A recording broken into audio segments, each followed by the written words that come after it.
Hey, house guests, I'm Andrea Chu. And I'm David Belleville. And we are here once again to talk Big Brother. What a week we have in store to break down perhaps one of the most historic weeks in Big Brother history. Mm-hmm. And David, before we begin, I would just like to say I would like to use the power of veto on you. Oh my God. This is so nice of you to do. I earned this, right? Oh, man. Yeah. Just like a little preview of what happened in the craziest veto meeting of all time. But before we get there, we have to talk about what led us up to that event. Yes, and of course, she's alluding to Tucker taking Angela off the block with the veto. More on that later. Go ahead. So we had the HOH competition, the little Candyland balance beam moment. Cedric dominated, won HOH. Got to give it to him.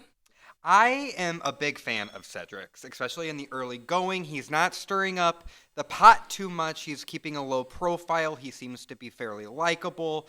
I am Team Cedric, and I was happy to see him get this HOH on his resume because, well, at the beginning of the week, this had the makings of a pretty harmless HOH. He had two people who were easy nominations. You had Kenney, who has been flip-flopping all week long about whether or not he wants to even stay in the house. And then you've got Angela, who at this point of the season has turned into a bit of a block star and has been on the block every single week. And so, two of his three nominations seemed to have been made for him. And then it came down to choosing a third nomination. Yeah. So I don't know. The reason I'm not super impressed with Cedric, I think, is that I feel like he's not planning out his moves really well. Okay.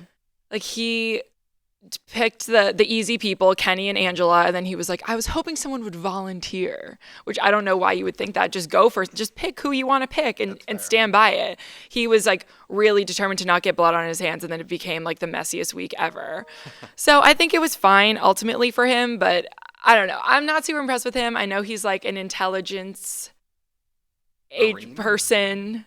Yes. Which that's got to be. I'm also sound pretty smart saying that. Yeah. I think you were close. I just, I just don't know how well that translates to the game, but I'll give him a chance. So far, you're obsessed with him, and I'm not really seeing that. Obsessed is a strong word, but I do love Cedric so far. I mentioned his name. I have to talk really quickly about Kenney. Because on week one of our podcast, I stuck my neck out for you, Kenney, and I compared him to Cam from last season and alluded to the fact that he appeared to be a fighter, somebody that gets on the block and is able to take himself down and earn his spot in this house and stay for as long as possible against all odds. And boy, did he prove me wrong. I don't like quitters in this game. There are so many thousands of people who would kill to be in that house, and so when you have a house guest that wants to leave, I take issue with that. So I take back all of the niceness I gave Kenney in week one. He is now out of the house and out of my mind. Yeah, just gotta say I did clock him as a quitter. But he didn't even fully commit to quitting. He was like, I want to leave, but like I am gonna try in this competition. Yeah. Like I do miss my family, but like I hope I win HOH. Like it didn't make any sense, but whatever. Better that he's gone. He's gone. But what ended up was Angela on the block, Kenney on the block, and Tucker on the block because he volunteered himself again, hoping to be used as a pawn. And there was going to be this like easy, seamless week. But then we have Quinn, who's running his mouth around this house in 100 different alliances, telling everyone about his power. Him and Makensy both love to shout it from the rooftops.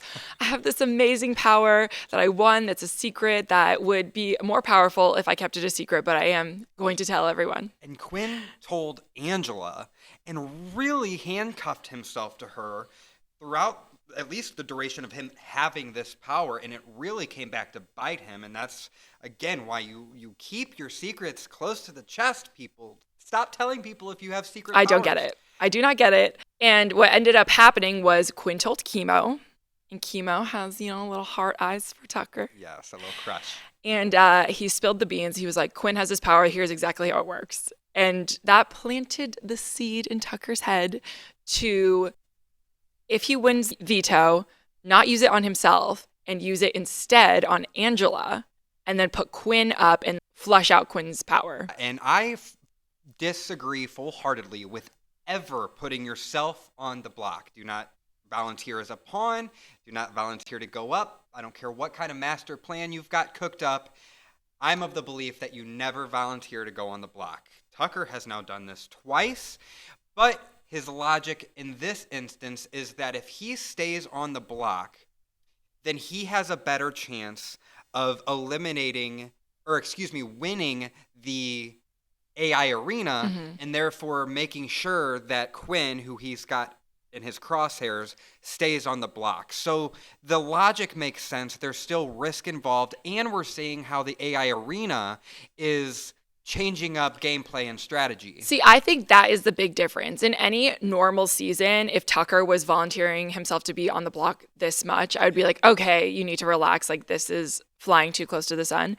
But the AI arena allows players to take bigger risks because there's always a chance that you can save yourself without having to rely on the other votes. So what's happening is Tucker is really confident in his own abilities to play whatever game it might be and pull himself off the block, that he's like, fine, let me just go in and defeat the other competitors so that way I'm not there at risk at the end and we can get these big players out.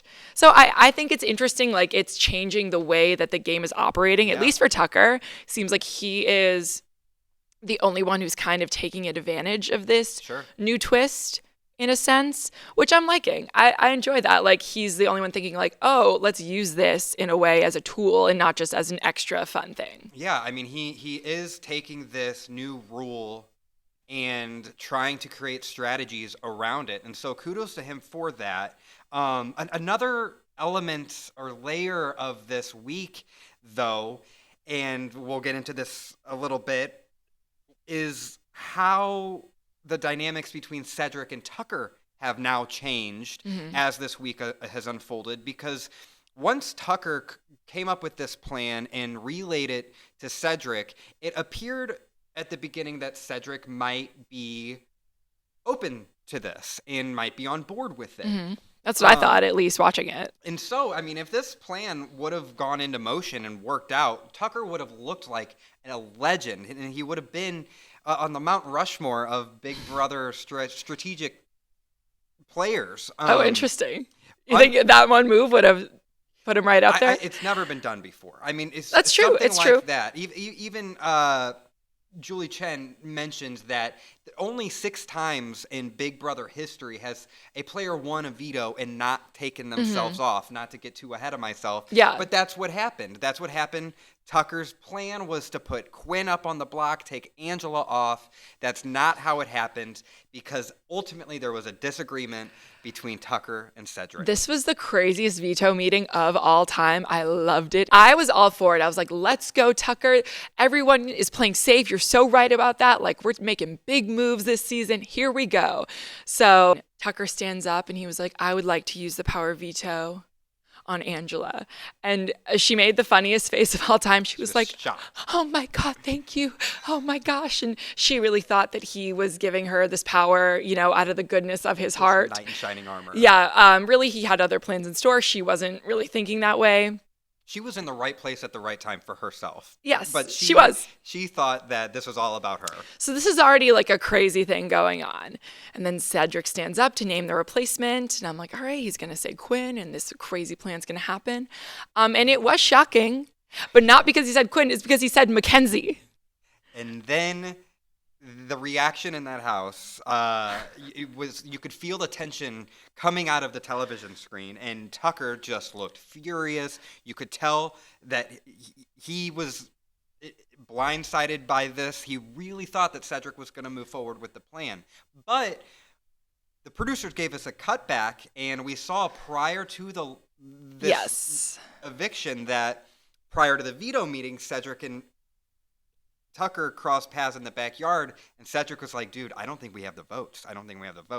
And Tucker said, oh, well, we're doing it anyways. Yeah, I think this is kind of his, his fatal error in this situation was that he didn't guarantee that everything was going to go according to plan before just like making this insane move. You really have to like make sure all your ducks in a row before doing this. And it felt like he just like really wanted it to work, and maybe he got a little bit cocky and thought Cedric would just like listen to him or something. But he was like, we're doing it anyway, here we go. And then it didn't go his way, obviously. And he just openly was like, this wasn't the plan.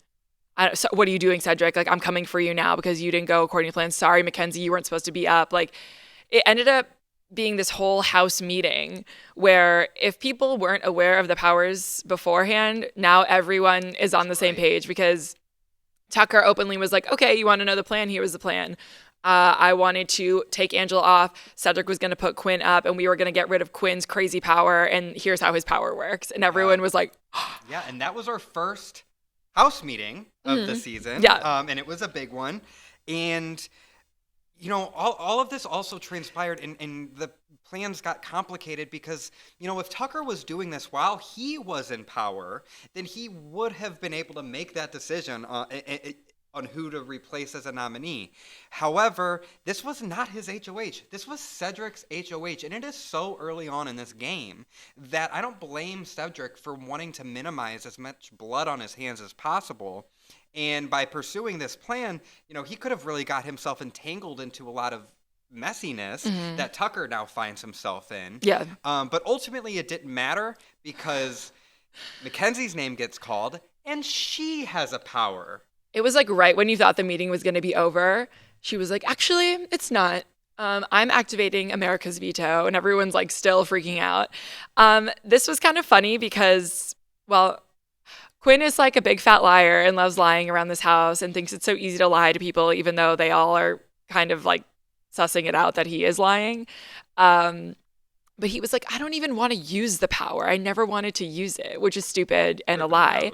Because obviously, why wouldn't you want to use it? It's amazing. And that is one of the best powers I've ever seen bestowed upon a Big Brother house guest. I mean, he could literally do whatever he wanted. And if he would have just kept his mouth shut, he could have done it anonymously.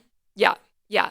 So we think that like Quinn has made it through this. He's going to be fine this week. And then right before the eviction, Julie announces the winner of, the winner. I don't know if it's called the winner, the selection of America's veto. And she said Quinn. And I was like, okay, here we go, house guests. Like, we're going to vote out Quinn this time. You have a perfect opportunity. Yeah. You just found out about his power. If Tucker didn't have Cedric on his side, he had America on his side because America's vote essentially put Tucker's plan back on the track. Yeah. And so the three of them, so it's Tucker, Quinn, and Kenney now, going to the AI arena. And they play this like hurricane ball game. That looked so funny.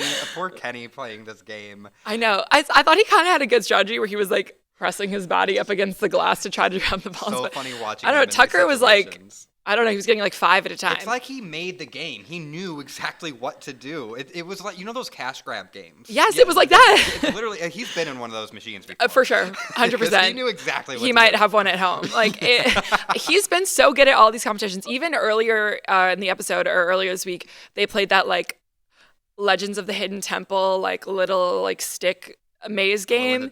And like everyone was kind of bad at it. He obviously was much better than everyone else. Yeah, and while we're on the subject, we've seen a number of games that I have never seen watching Big Brother before, and they seem a lot more developed and intricate, more so than Big Brother has put out in place in the past. I am too. I think it's like, so far, it seems like it's evening the playing field a little bit. It's not just like speed involved, running involved, super physical competitions. It's been kind of like a puzzle here, a trivia thing here, or that stick maze thing. It wasn't really about speed or physicality. It was just you had to be agile, I guess. Yes, agile is the best word for it. So I'm liking the competition so far too. I know last season we were like really frustrated with just seeing physical competition after physical competition. And Jag is winning every competition, and he's going up against Suri and Felicia, who are never going to beat him in like a foot race. So yeah, you bring up a good point there when we bring up Jag, last season's winner, because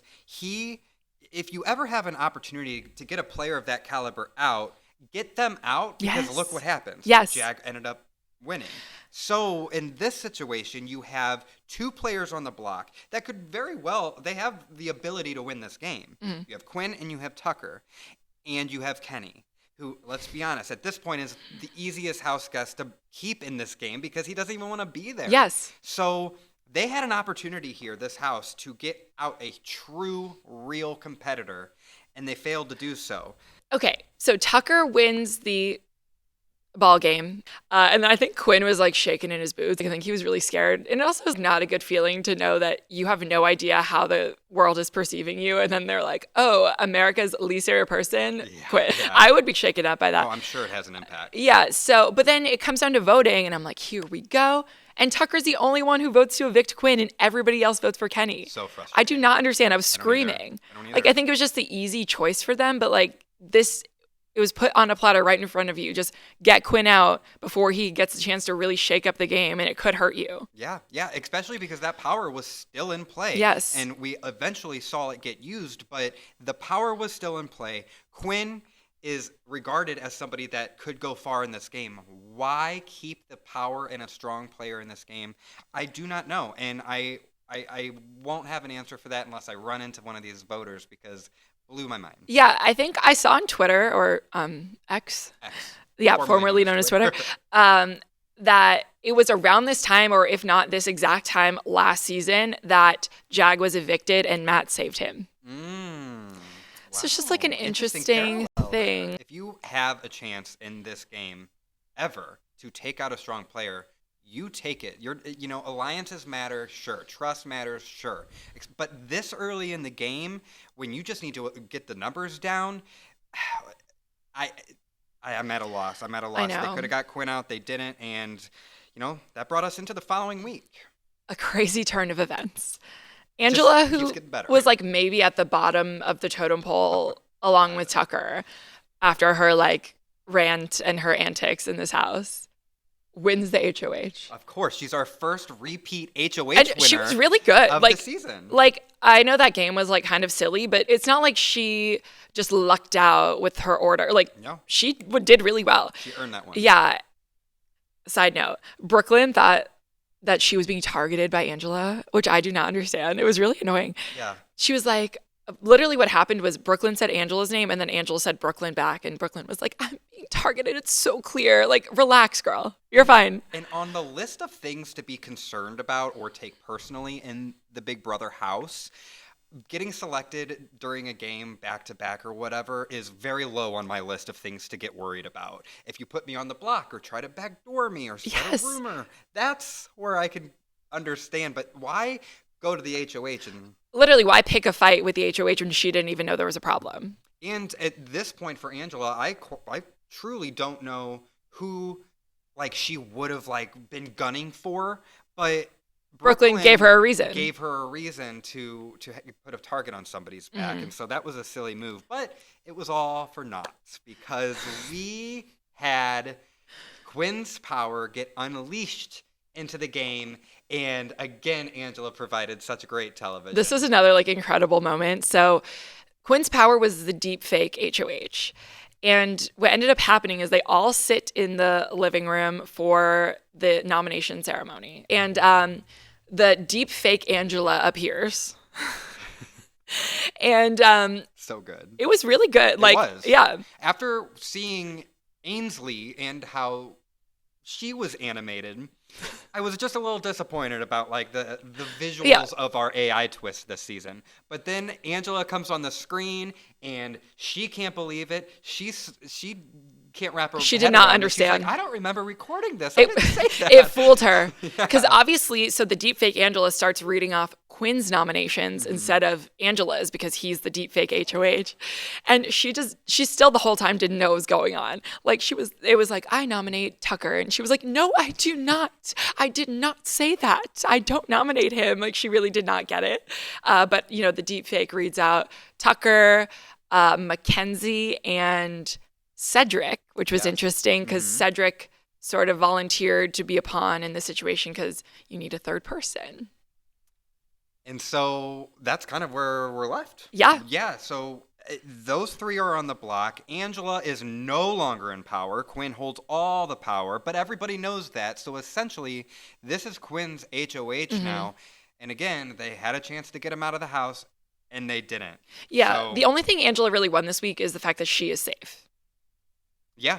She couldn't be put up. Yeah, she did. She really did. That. I have to say I'm afraid for Tucker. I was rooting him on all week. I'm like, he's the only one making moves. Like, he is playing this game. Everyone loves to talk about how they like to make big moves, but then when it comes down to it, they always pick the safe route. So I was like, let's go, Tucker. I'm here for it. But I'm a little scared for him. Yeah, I think Tucker's... but here's the thing. With the risk of me making the same mistake as I just did with Kenney, Tucker has an ability to continuously take himself off the block, and he's proven to be good at comp. So if anybody's going to have their backs up against the wall, he's proven to be able to get himself back in this game. And along with Angela, he's great television. He's entertaining to watch. Yeah. So I do hope that he stays in just for the entertainment value alone. It's definitely not going to be easy to get him out. No. He'll make it a fight every single time. So here we are, our second podcast episode of the season. Who are your top two favorites? Okay, I have to still go with Tucker because I'm like enjoying his big moves or his trying to make big moves. I'm liking it so far, and he's like winning all the competitions. So I'm gonna say Tucker. And then my second choice would have to be Chelsea. I know we didn't see a lot of her this week, but I was really impressed with her HOH and the moves that she made. I think she's setting herself up well. And she kind of laid low this week, which you have to do. You can't be at the center of the drama every single time. Yeah, I like that Chelsea pick. I really liked her, especially as HOH. Someone with a really similar resume is Cedric. They both had the downgrade and were the BB mascots for the first week of the season. True. And then they both won back-to-back HOHs. And largely, they've been able to stay out of the fray and the drama. And really, the only reason Cedric was thrust into this is because of Powers and Tucker. So ultimately, he only got out Kenney, so he doesn't have a lot of blood on his hands. He's got an HOH under his belt, and I like his social position in the game.